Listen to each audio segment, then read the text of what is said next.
Welcome back to Comic Book ASMR. Today we're going to be looking at this oversized book that IDW put out quite a while ago. It's out of print now. So this is the Cerebus cover art Treasury. So yeah, this book here, this is like scans and some of it's just the covers, but of the series Cerebus. So for Cerebus, many of you may not know, but I'm sure some of you that clicked on this video. Cerebus was an independent series way back in the late 80s that Dave Sim had put out about this character here, Cerebus the Aardvark, which started as kind of a spoof on like Conan the Barbarian type stuff. So in that, he put out these at one point of entry. So they were single issues initially, and then he put out big books like these. We call these the phone books, as it were. So these are about 1,000 pages or so. He self-published these, and he did volumes of these. The series Cerebus got up to 300 issues, which was the longest running independent comic until Spawn, which still I consider this a bigger feat than I do with Spawn, because although Dave did share background art duties later, I think issue 65 is when Gerhard started to help him actually do the backgrounds and stuff like that for Cerebus.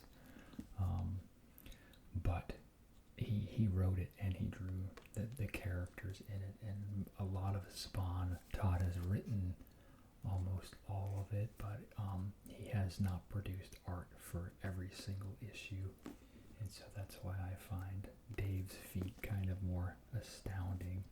Also at the time for Dave too, he kind of really pioneered graphic novels in a lot of ways and kind of blew it out of the roof for independence. So you could mail order these back in the day, which we kind of bat an eye at that now. Like, oh, it's 2 clicks on Amazon, this sort of thing.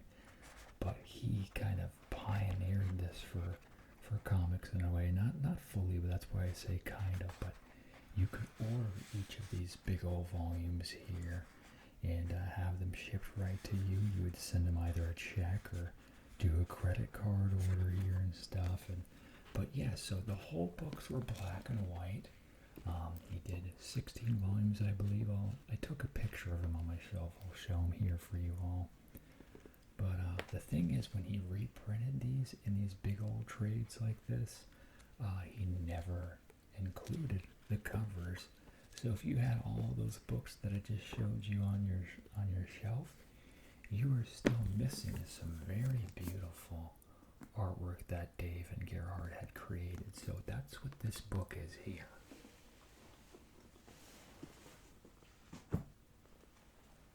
And I will slightly brag too. So later, I want to say volume 5 or 6 or so, he produced some smaller ones.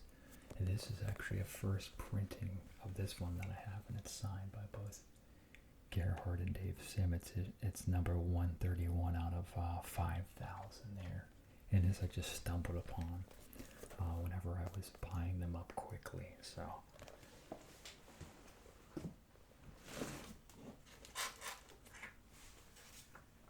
but yeah, my intro to Cerebus came from Spawn number 9. And at the time I had no clue about any of it. But the big thing was, this issue is all about creators' rights and how if you worked for Marvel and DC, you never got to own your characters, all that type of stuff. But I remember seeing this image here as a kid, and I was like, whoa, look, all these superheroes like stuck behind the gate here and stuff, or the prison cell. And see the creators here, tied up and have bags over their heads, firing squad type stuff. So this was a very stark image, and I think I was probably 8 or something at the time whenever I had seen this. My oldest brother had bought this, and I mean, I didn't quite understand all of it at the time when I was a little guy, but just kind of blew my mind. So in my head, I always kind of held Cerebus in the back of my mind. I was like, who's this? Why is he interacting with Spawn? And then later I learned Kevin Eastman was hugely influenced by Cerebus as well. And in Turtles number 8, Cerebus crossed over in the Ninja Turtles. And this is a remaster, so he redrew all these images, Cerebus, in here to make him look better because he's kind of a perfectionist. And he did that with the Spawn crossover too. So, to preface all that, sorry I rambled, but we're going to get to the book now. And the book actually starts with a brief introduction from Eastman saying, Dave was kind of his top, he was in his top 4 creators for inspiration, and definitely heavily inspired. Like I said, independent comic scene, everyone looked up to Dave and the way he was just kind of able to charge through and pioneer. Here's a picture of Laird Eastman and Dave Sim together. How he was able to pioneer and cut out the middleman. So here's Cerebus number 1, and a 9.4 is super rare for these books. And there's actually like some really convincing misprints, or not misprints, but like knockoff copies out there and stuff. He's done a whole rant about all that stuff too. But to find these in any shape is hard enough as it is. But Dave will tell you like a 9.4, there's very few that exist. And I think it even says it in this book too. Here's the original artwork here, though, what you can see kind of when it started, at least Cerebus was pretty crudely drawn, and he had a knack for really going in and making the other characters look like the characters they were referencing. And you can see he did quite a few homages, cover swipe type things. He was heavily into parody, and for me, I didn't read a lot of things like Conan when I was a kid, or even now really, in all honesty, but they contain a lot of really great artwork, very heavy into action and stuff like that.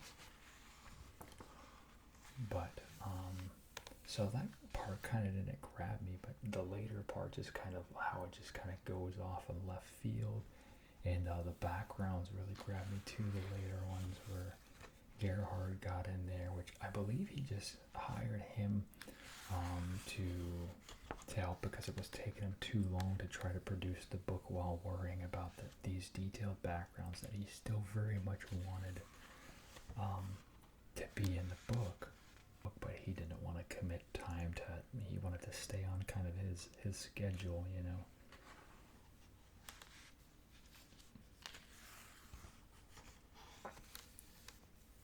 But this guy here, you'll see with the antenna, he basically goes through, like, he keeps becoming different heroes over and over again. I think he just kind of stalks Cerebus, if I remember. It's been a bit since I've read this. Actually, so I initially was buying them. I used to go into half-price books a lot, and they would just randomly have a few of the phone books on the shelf, and so you'd find one here or there, and at one point I realized that they were actually really hard to get, and some of them ridiculously overpriced, and even now that's the case. They're not regularly printed. Every now and then there's one that Dave will do. He'll do a Kickstarter for like his deluxe versions or whatever, but yeah, this is the Cloak and Dagger version of the character. But yeah, so it's really rare to come across them in a way that's not price gouged and stuff like that, but sometimes you can get lucky. So had a few volumes, but then right around COVID, I just kind of, everyone was doing a whole lot of stuff online, so I was able to fill in all my holes and buy the rest of them that I needed at that time. And then I still wasn't reading him at that point. It was because it's a hefty volume of work. Like I said, just to get started, the first books are about 1,000 pages or so a piece. But yeah, so it wasn't until actually right around whenever I was seriously thinking about and eventually separating from my wife at the time.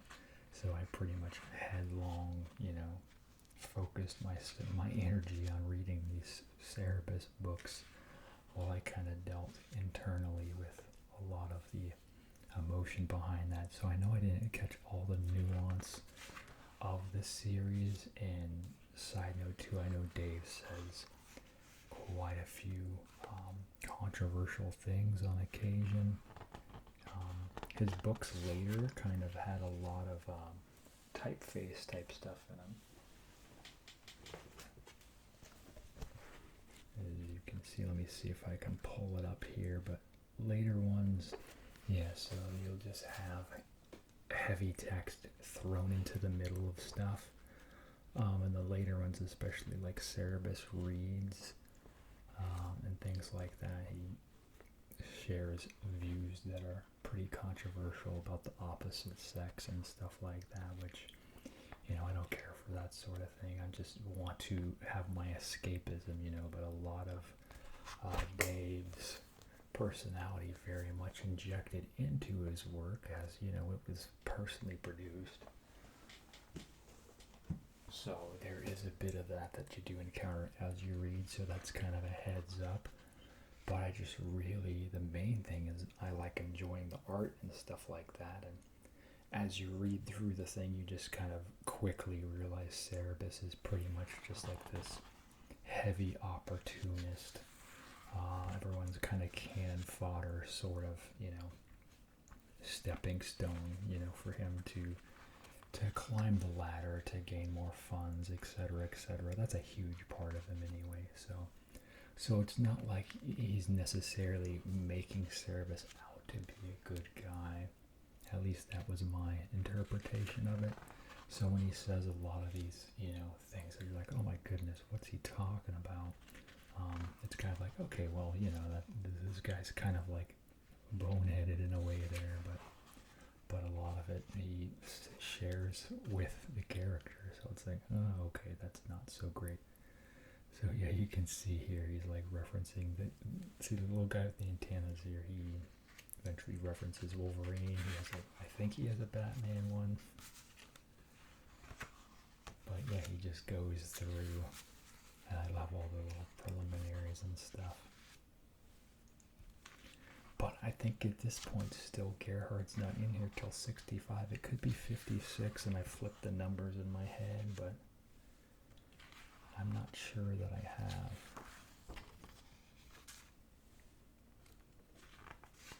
But yeah, needless to say, it's required reading, I feel, regardless.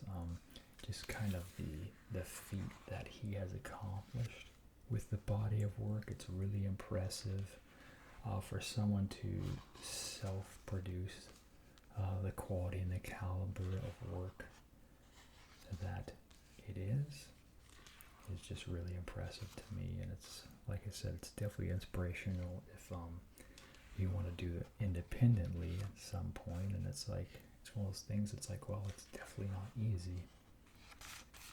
And it's like, even when I put out my one issue of the Bull, like, it wasn't easy, but I couldn't imagine doing it where he's pumping them out in the way he did and the quality that he did. So you can see later there's a lot of like painting type stuff involved here in the book.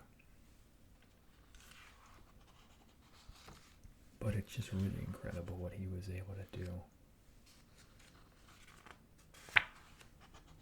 So yeah, regardless of any personal stuff, I think it's worth a read. But it's a lot to get through. Like I said, it's, 300 issues or 16 volumes, and a lot of it gets very heavy with, the typeface type stuff I showed you there, especially in the later ones. But it's just really interesting. It's unique. I don't think there's anything out there quite like Cerebus. So I highly recommend it in that regard. So yeah, you can see a lot of this later stuff here. And the flaming carrot too, that's what I said, like everyone, all the independents, like really just looked up to what he was doing.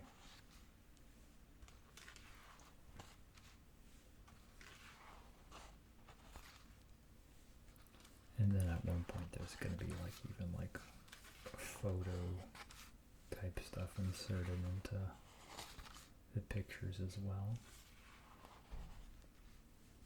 to the covers. But yeah, Gerhard did a lot. I mean, he was doing inking too. So this is Gerhard talking about this. He said there are 3 levels to this composition: the reflection of the outside of the glass, the window, and the wall, and the interior beyond the glass. It acted as a metaphor for the various levels of the storytelling. So see, he knew he was creating something special here, and it came out wonderfully.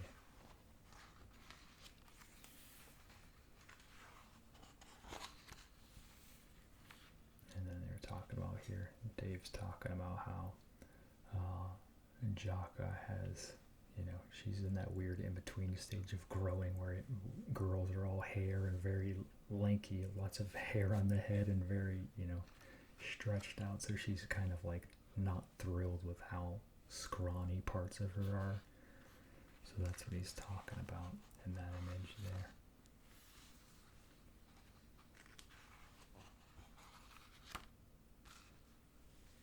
And you got some, look at the, like the detail there with the damaged wood.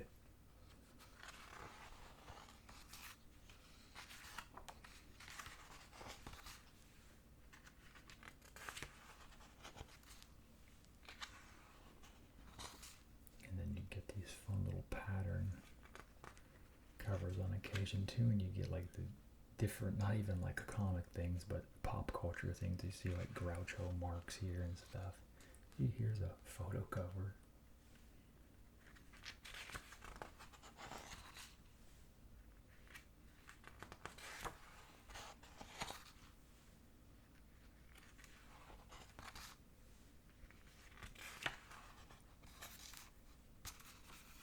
But yeah, I met Gerhard too at Emerald City one year. Not Dave, just Gerhard, which I thought was interesting and kind of not a common thing either. So I was really surprised he had showed up there. He's definitely not any sort of a local artist at all.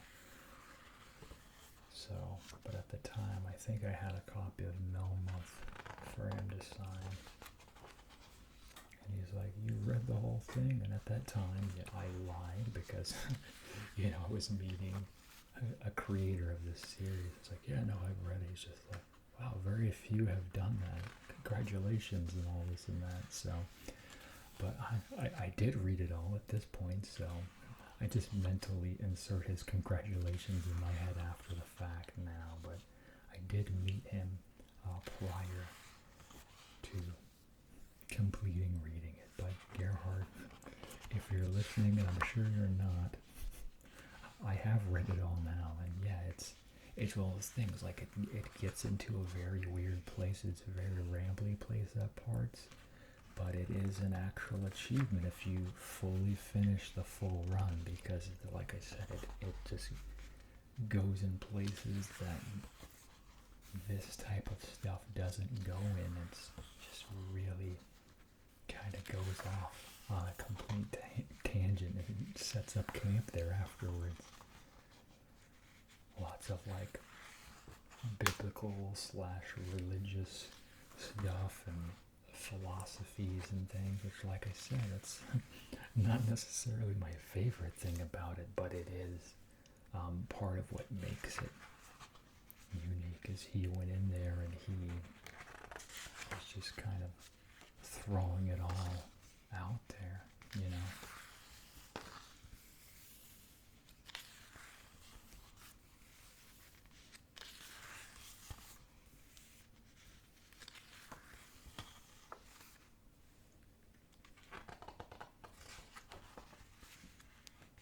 And he still does stuff from occasion. They have it started as called Cerebus in Hell.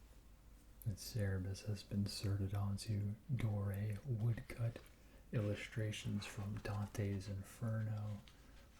Initially it was just like a little short mini, and then it just kind of, they kept putting out random issues after that. I think I have maybe the first maybe 20 or 12 or something to that effect, but since it wasn't new original art, I was just like, okay, I guess I'm just gonna wrap this up, you know. But, and even those are really hard to find too, because they're very small, limited, obscure printing that Dave is doing. And I'm not sure at this point if they're continuing on. I used to get them from one of the secondary shops that I went to. And he would always, it wasn't listed under Cerebus every time in the ordering book. It was listed under like whatever he would call the issue. So everything had like a unique thing and be like, I can't even remember now, but it'd be like, there'd be like a COVID-19 special, and it would be listed in the book as like a COVID-19 special featuring Cerebus or something to that effect. So it's like they couldn't just like select and, you know, just have it ready every month. They had to hunt for whatever he listed it as. And it's fine, it's whatever, but so, and then he still has a YouTube channel going, which a lot of it, people will send him in things and he'll talk about those things, or maybe he recommends too, but I'll leave a link to his channel. I think it's just Moan of Cerebus or something to that effect. I've watched a few of them. I haven't watched them recently though, but so he does his weekly update and he just literally talks in front of the camera for a bit and does his thing. So yeah, you can see at this point, it's a lot more like photographs than it is anything else. And then as you can see, Cerebus gets older too as they go. He gets more squished and wrinkled, so I love that they added that part of it too, where you can see him aging over time. And it takes you on those journeys where he, you know, just gets older and dies. So it's like you see him physically break down. Pardon my scratching cat back there. But yeah, you can see he gets very unsightly towards the end here.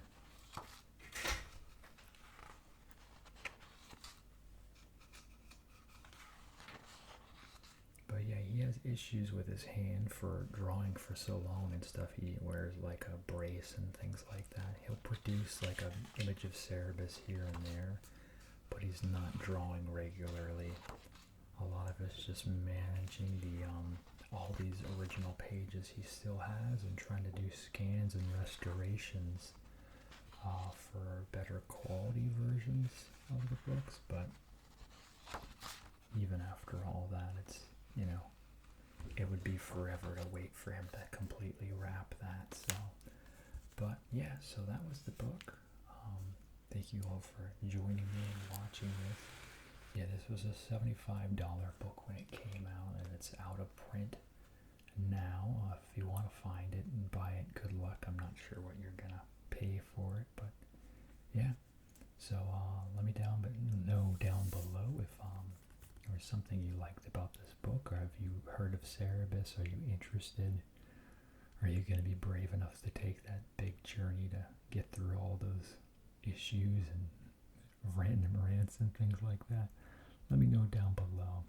Don't try to tear them down though in the comments. People like to do that. I'm not here to tear down people, whether it's the creators or you all either. I don't want to do that. This channel is about positivity, so leave those type of comments out, please. If I see them, I'll read them and then probably delete them pretty quickly. But yeah, that's gonna do it. Make sure to like, comment, subscribe, and as always, you all have a super slumber. Thanks. Bye.